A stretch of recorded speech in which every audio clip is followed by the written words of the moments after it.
Assalamualaikum warahmatullahi wabarakatuh. Kita berjumpa kembali untuk membahas latihan soal Kingdom Animalia bagian yang kedua.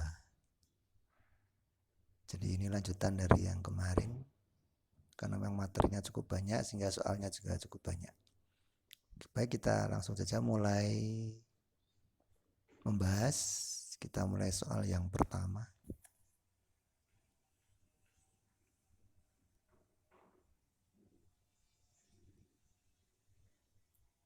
Kita baca dulu soalnya. Yang merupakan alur metamorfosis sempurna adalah A. Telur pupa larva imago, B. Telur imago pupa larva, C. Telur imago larva pupa, D. Telur larva imago pupa, E. Telur larva pupa imago. Mana jawaban yang benar? Bisa kita lihat di gambar ya, bahwa jawaban yang betul adalah yang E. Jadi telur akan berubah menjadi larva, larvanya di pupa atau kepompong. Kemudian pupa akan menjadi imago atau hewan yang dewasa. Baik, saya kira itu jelas nomor 1 ya.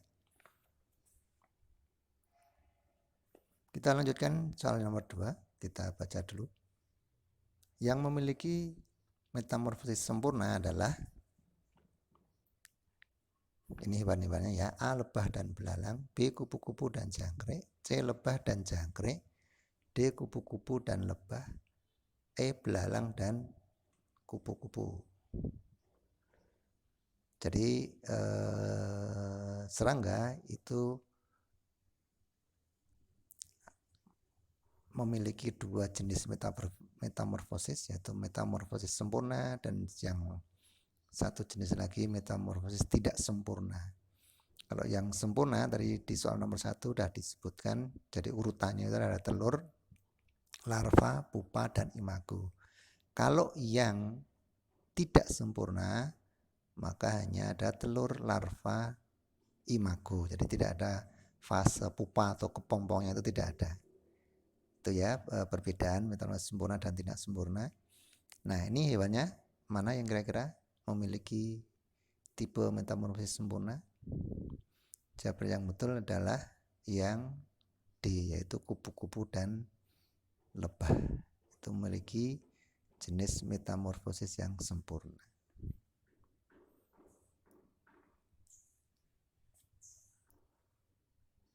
Oke, saya kira itu nomor 2. Lanjut ke nomor 3.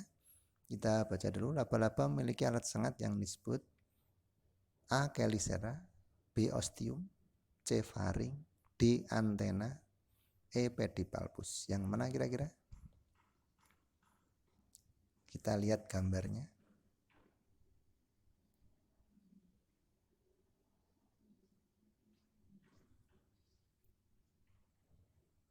Ini gambar laba-laba. Jadi jawabannya adalah yang A. Chelicera. Dia alat sengat yang berfungsi untuk menyengat mangsanya ya, sehingga mangsanya bisa dilumpuhkan.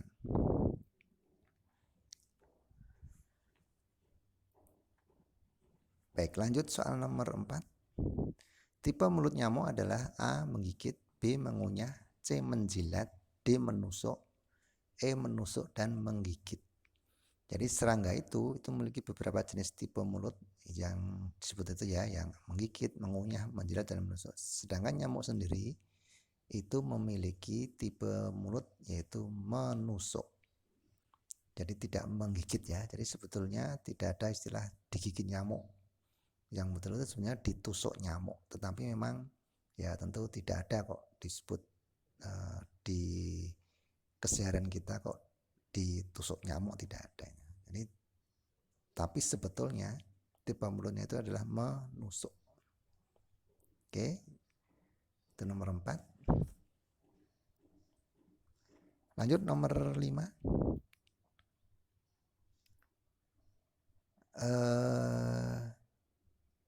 Kupu-kupu itu digolongkan dalam ordo A. Orthoptera, B. Homoptera, C. Lepidoptera, D. Isoptera, E. Hemiptera. Jawab yang betul adalah yang C. Lepidoptera. Nanti bisa dibaca-baca lagi referensinya ya. Jadi memang ordo dari insekta itu, kelas insekta itu cukup banyak gitu ya. Jadi jenis-jenisnya juga banyak. Memang insekta itu kelas yang anggotanya paling banyak di dunia. Hewan yang anggotanya paling banyak. Baik.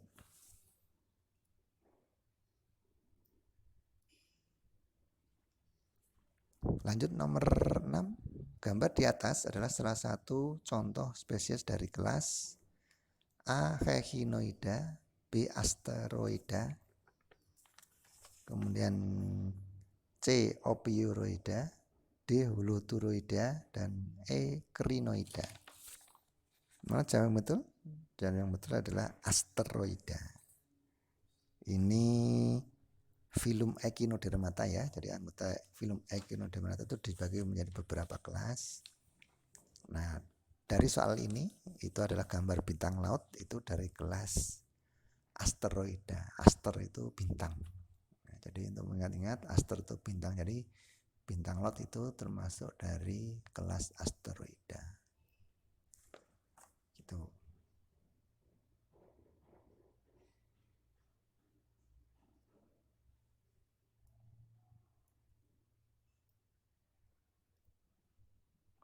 Lanjut soal nomor 7. Kita baca soalnya. Masuknya air ke dalam sistem ambulakral melalui A. Kaki tabung, B. Saluran cincin, C. madreporit, D. mulut, E. Saluran radial. Sistem ambulakral itu dimiliki oleh bintang laut ya, yang tadi di soal nomor 6 itu. Jadi mereka itu bergerak menggunakan kaki tabung yang merupakan bagian dari suatu sistem yang namanya sistem ambulakral itu. Nah, jadi pergerakan kaki tabung itu dipengaruhi oleh adanya air. Jadi air itu masuk ke dalam tubuh bintang laut, kemudian nanti akan masuk ke kaki tabung untuk bisa bergerak. Nah, air itu masuk melalui bagian yang namanya apa kira-kira? Yang jawab yang betul adalah yang C, ya, madreporit. Jadi air masuk dalam tubuh bintang laut itu melalui madreporit. Bisa kita lihat ini posisi dari madreporit itu yang di atas itu ya. Itu pintu masuk air dalam sistem ambulakral. Jadi sistem ambulakral itu seperti itu. Ada tabung-tabung, kemudian ada gelembung-gelembung itu, ada ruang-ruang ya. Itu nanti akan dimasuki oleh air. Jadi memang tergantung dari air kalau pergerakan dari bintang laut itu. Saya kira itu. Kita lanjut ke soal nomor 8. Salah satu anggota filum Echinodermata yang umum dikonsumsi manusia adalah A. Bintang laut, B. Lilia laut, C. Teripang, D. Bintang ular laut, E. Bulu babi. Ada yang tahu? Mungkin pernah mendengar?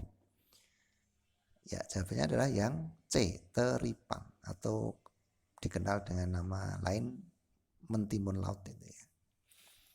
Sebetulnya bulu babi itu juga bisa dikonsumsi, itu bagian dalamnya ya, itu di tubuhnya dibelah, kemudian nanti dalamnya itu ada bagian kecil yang bisa dimakan.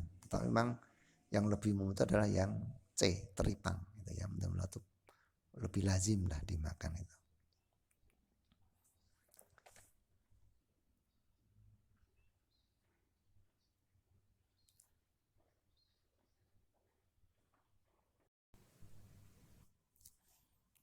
Baik, kita lanjutkan. Soal nomor 9. Kita baca dulu.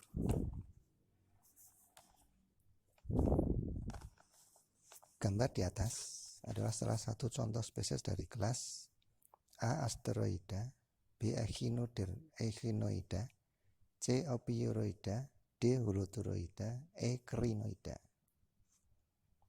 Mana Manakah jawaban yang betul? Yang betul adalah yang B, echinoida. Dari kata echinos itu duri. Jadi itu bulu babi ya. Bulu itu ciri-cirinya memang tubuhnya berduri-duri. Maka masuk dalam kelas echinoida. Dari kata echinos artinya duri.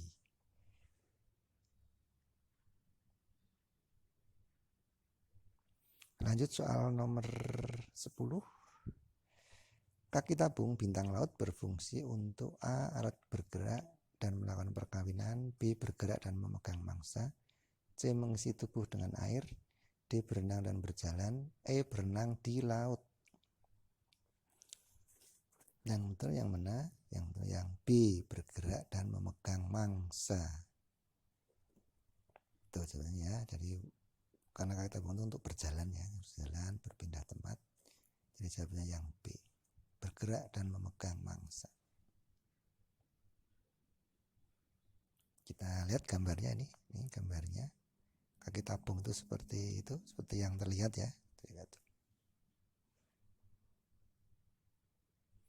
Lanjut soal nomor 11, kita baca klasifikasi serangga dilakukan berdasarkan A. segmen tubuh, D. alat gerak, B. sayapnya, E. jenis makanan, C. jumlah kaki. Yang betul mana? Yang betul adalah yang B, sayapnya. Jadi serangga atau insekta, kelas insekta ya, itu dibagi menjadi dua subkelas, yaitu Pterygota dan Apterygota. Pterygota itu sayap. Yang Apterygota itu insekta yang tidak bersayap. Itu hanya ada satu contoh, yaitu lepisma atau kutu buku. Yang satunya yang Pterygota itu yang bersayap, itu sangat banyak contohnya dan anggotanya. Jadi yang termasuk tadi ada ordo Lepidoptera, Orthoptera dan sebagainya itu ya. Jadi pembagian insekta itu berdasarkan sayapnya.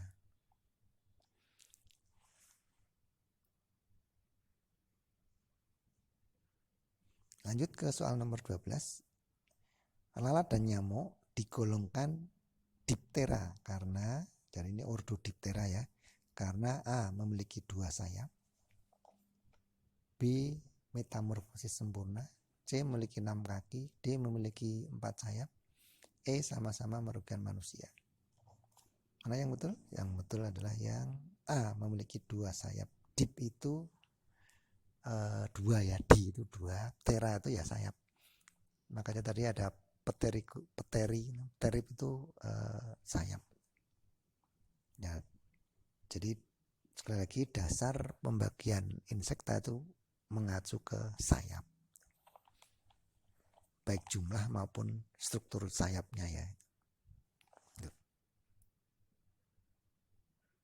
Bisa kita lihat ini gambarnya. Jadi punya 2 sayap. Jadi ada nyamuk, ada lalat, itu 2 sayap. Baik, lanjut soal nomor 13. Fungsi badan Malpighi pada serangga adalah A. mengedarkan air ke seluruh tubuh, B. menyerap air, C. mengeluarkan karbon dioksida, D. mengeluarkan sisa metabolisme cair, E. mengeluarkan feses. Mana yang betul? Yang betul adalah D. mengeluarkan sisa metabolisme cair. Jadi sisa metabolisme cair misalnya pada belalang ya, itu serangga, itu dikeluarkan melalui badan Malpighi. Kalau yang padat itu dikeluarkan lewat anus, yaitu fesesnya itu ya, itu keluar lewat anus. Jadi beda, ada perbedaan alat ekskresi untuk cair dan padat itu pada serangga. Baik, lanjut ke soal berikutnya. Kupu-kupu digolongkan dalam ordo A. Orthoptera, B. Homoptera, C. Isoptera, D. Hemiptera, E. Lepidoptera. Yang betul yang mana? Yang betul adalah yang E. Ordo Lepidoptera.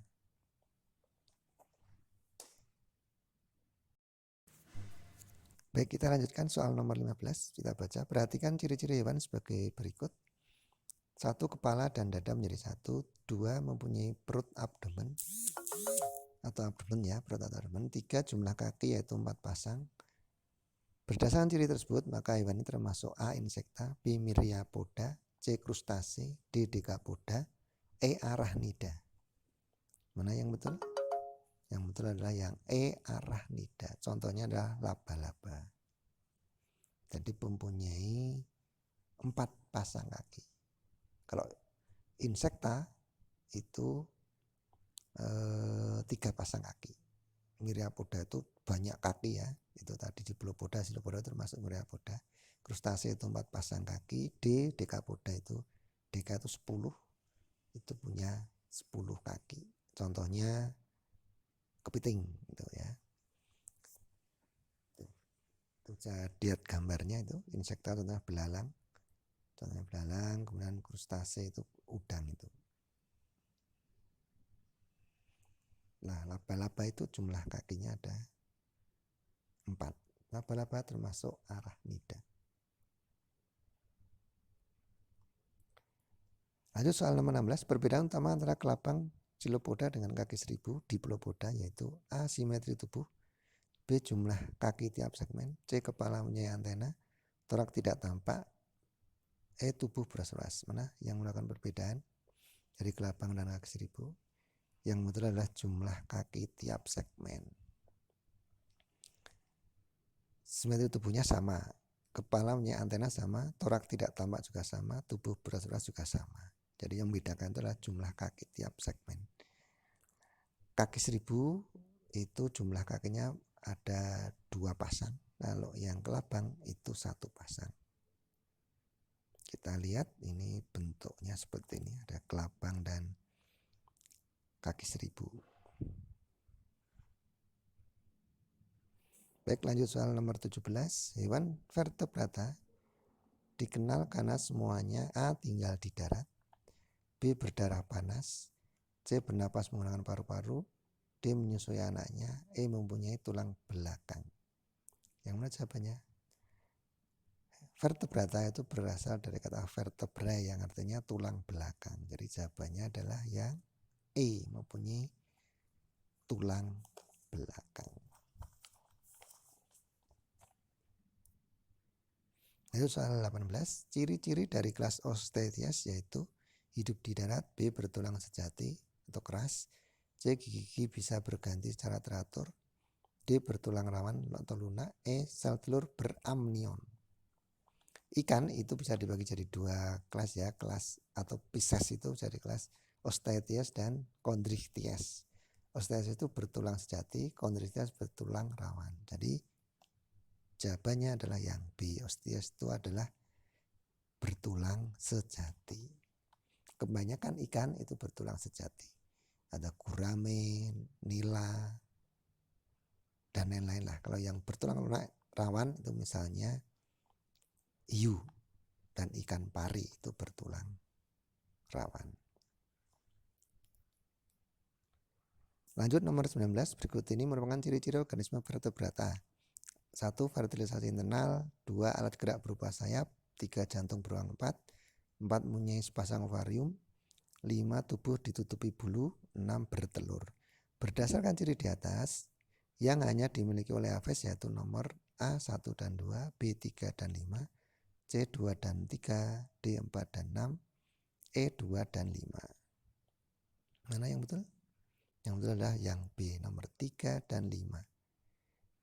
Jadi yang hanya dimiliki Aves itu 2 alat gerak berupa sayap dan 5 tubuh ditutupi bulu. Itu ciri khas Aves. Ya. Kalau yang fertility internal itu misalnya mamalia itu internal juga. Jantung beruang 4, mamalia juga beruang 4. Mempunyai sepasang ovarium, mamalia juga mempunyai. Jadi ciri khas Aves itu yaitu 3 dan 5.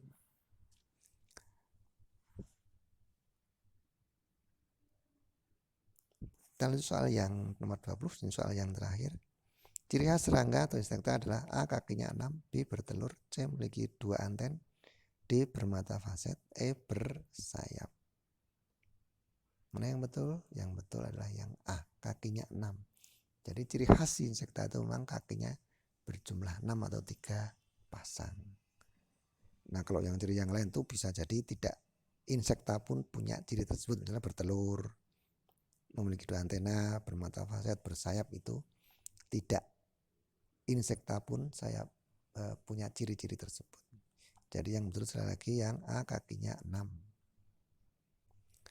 Baik, saya kira itu pertemuan kita untuk membahas latihan soal materi Kingdom Animale yang bagian yang kedua ini. Semoga jelas dan bermanfaat. Selamat belajar. Terima kasih. Assalamualaikum warahmatullahi wabarakatuh.